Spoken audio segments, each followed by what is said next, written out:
signings are coming thick and fast. Buckle up, Villa fans.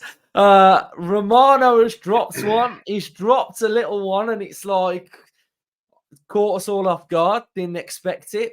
Thought our business was going to be done. But Aston Villa are going to be signing Lino Sousa from Arsenal, young left back who, again, fits the model of what we've seen so far in this window of us signing young quality players with a great scope to grow in an Aston Villa shirt for the future of Aston Villa, for the present as well. Really, really exciting. And it's the start of the Monchi, Emery transfer era of signing young players and letting them grow and become, hopefully, superstars. So Lino Sousa is on his way to Aston Villa. The keeper is here, and the striker / left winger pretty much is here as well. So, Justin, how are you?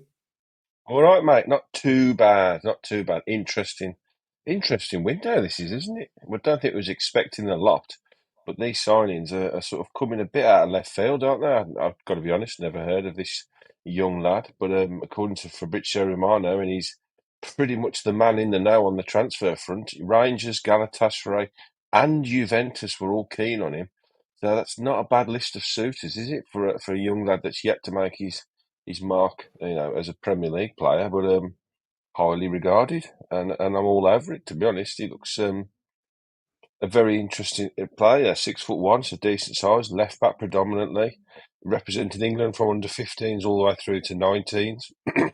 Started his career at West Brom, moved to Arsenal, and by reading a little bit I've read about him, they've thought very highly of him. So interesting to see how this one's come about, because if they think that highly of him, how have we nicked him off him, to be honest? Maybe he's felt his pathway to the first team has been maybe blocked at Arsenal, and we've come in, and maybe our links, with the Albion Academy, we've signed a few of those, haven't we?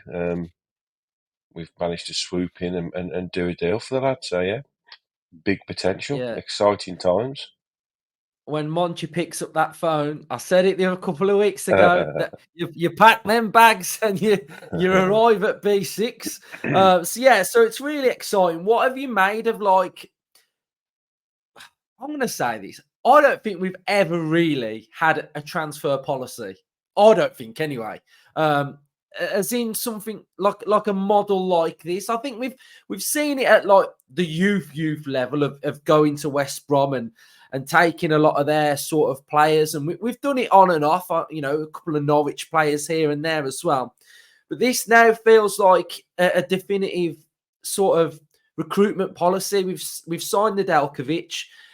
With Morgan Rogers, he's pretty young at the same time. The keeper is pretty young as well. And I think we're all interested to see where we were going to go with Monchi. But it really does feel like that's the route that we're going down. And I quite like it. Yeah, it's interesting, isn't it? I think there's sort of different categories of youth players that you bring in. We saw the likes of Amari Kellerman, player that we really like, and we've seen a lot in the 21s.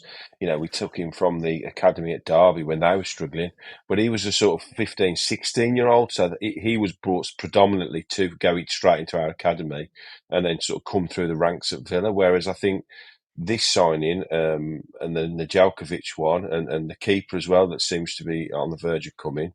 Those three seem to fit into the category of they probably maybe will come in and play in the 21s, but with a view to a pretty quick fast track to the first team if they, progress like I suppose the club hoped they would. Otherwise, they wouldn't go after these players. At 18 and 19 and 20 years of age, those are the age group really you want to see your youth players pushing to break into the first team. If they go past 20, 21, 22 and they're still in the under 21s, I think they're sort of the chances of them breaking into your first teams are sort of diminishing quite quickly. So 18, 19, 20-year-olds, I think they're the ones that are going to be fast-tracked to the first team. So I do expect them to come in and just settle maybe in the 21s for a bit. We may even see one or two of them go out on loan. I don't know. I don't know what the plan is for them, but we've obviously got two first-team left-backs in Moreno and Luca Dean. So will he come in and be an immediate not starter, but will he push those two straight away? I'm not sure, but obviously a very highly thought of, got a good youth record. So I think it's just no pressure on the lad. Bring him in and start him off in the 21s and see how he progresses. And then it's up to Unai, how quickly he wants to progress him into the first team.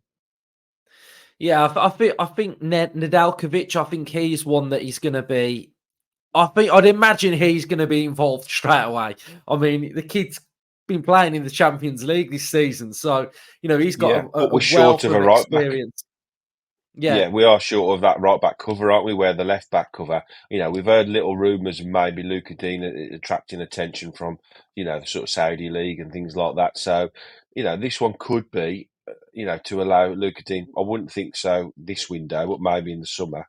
If this lad has a good 6 months in the sort of reserves and maybe does make the bench a few times, which he has done for Arsenal already, then that might allow a Luca Dean to go. A huge wage that he's one of the highest earners at the club, isn't he? So I think it does make sense in the long run. We're seeing a progression and an evolution of the way we sign players. I think, we all love to go and see us sign ready-made 50, 60, whatever it is, £1 million players. But even those come with a risk, don't they, these days? Because you have to they have to settle in. We saw with Diaby, big price tag, started well, but has sort of faded a little bit. But I still think he'll come good. But no signing comes without a risk, does it? So these young kids, because they're coming in on obviously smaller fees, there is less pressure on them. And I think we all like to see the youth players coming through, don't we?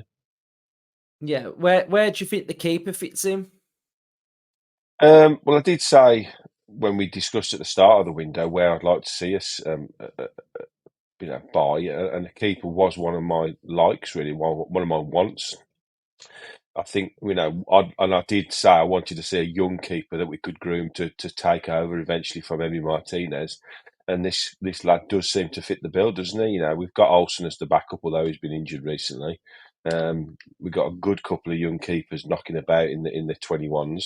So this is just another additional keeper. They've obviously, seen again potential in him and enough to bring him in. So they wouldn't be doing that if they didn't think he had a chance of making it. So it's up to the lad to come in now and push. He certainly won't do any harm, learning from Emi Martinez. Will it week in, week out, day in, day out in the training ground? What a phenomenal role model to come in and sort of work alongside. So yeah, high hopes for all these lads. We've got the good thing about us now, Luke, and we talk about it a lot off pod, is we've got a really good structure at Villa now. We've got fantastic ownership. We've got good coaching staff. The off-field stuff, coaching, sort of football wise, he's very, very good with the Monchi and people like that. So they're coming into a good atmosphere, aren't they, at the moment? And we are creating this really nice model, if you like, of ways to bring these players in. And we have changed it a little bit this window, but I think it's with sort of rumours swirling around still about FFP. I didn't think we'd go after a huge money signing, so it makes sense that we are bolstering the squad with these youth players that can come in and hopefully over the next 3, 4, 5, 6 seasons, they won't all come off, but if 2 or 3 of them come off and end up in the first team and become really good players for us, then it's a good way to go about your business, isn't it? Yeah, definitely. So, just before we go, right, I did the debrief this morning and I came off it and I had a good chat with Justin afterwards. But we had about 20-minute phone call afterwards. And I felt a lot better after that chat with Justin. But I still stick by what I've said on the debrief. Don't get me wrong. I still stick by it all. But I am feeling a bit better. And that's generally what happens. You do your episode, you get it all out, and then you gradually start feeling better as the next game approaches. So I imagine tomorrow I'll feel even better, and then the next day I'll feel even better. And then we're going to batter Sheffield United away. That's probably how I'll feel on Saturday morning when I wake up. The goals are going to flow, and we're going to do them over. But Justin, briefly then, because I know we'll do the preview that will be out tomorrow. How are you feeling today? Obviously, woke up disappointed. You open your eyes in the morning, don't you, and you're a bit blurry. Then all of a sudden, you remember what happened the night before, and No, getting away from it, it's a horrible feeling, isn't it? Losing at home, something we haven't had to do for a very, very long time. So that's something I'll be eternally grateful for. You know, one loss in the Premier League in practically a whole year. When was the last time? I don't think I've ever said that following Villa in my lifetime. So you've got to look at the bigger picture. Yes, you can't ignore what was in front of our eyes last night and what we've seen over the last 5, 6, 7 games. There has been a drop off. There has been I don't know what's happening. You know, we can analyse it, and we do. We look at little things, and the Pau Torres injury, and bits and bobs just aren't clicking at the moment. But overall, we're not in a bad place, are we? You know, the season we've had up to now has allowed us to have this blip and still be in contention for the top four. Yes, I think the title is probably gone because I don't think we've got the depth of squad for that. It was a lovely while it lasted, and who knows if we went on an amazing run again, it could come back into focus again. But I think that's realistically not a case. I think top four is still massively on. You know, we're fighting it out with Spurs currently, 3 points in front of them. They've got a go in hand, but then there's a decent gap that we have created by being as good as we've been up to now. You cannot forget that. You know, yes, the frustration is there, but we draw a line under it, like the club will do, like Unai Emery will have already have done. He'll be working very, very hard now to analyse what happened yesterday and then put that right for Saturday. And that's what we have to do. We have to look forward. We have to say, this is where we are. That factual thing is we are fourth in the Premier League. We've got a nice cushion to West Ham, 8 points. And then the rest of the chasing pack are 11 points behind us. 11 points. If I'd have said to you at the start of the season, we're going to go into February in fourth, 11 points away from most of the chasing pack, you'd have said, happy days. But because the season has evolved as it has, we had a good start and it's dropped off a bit.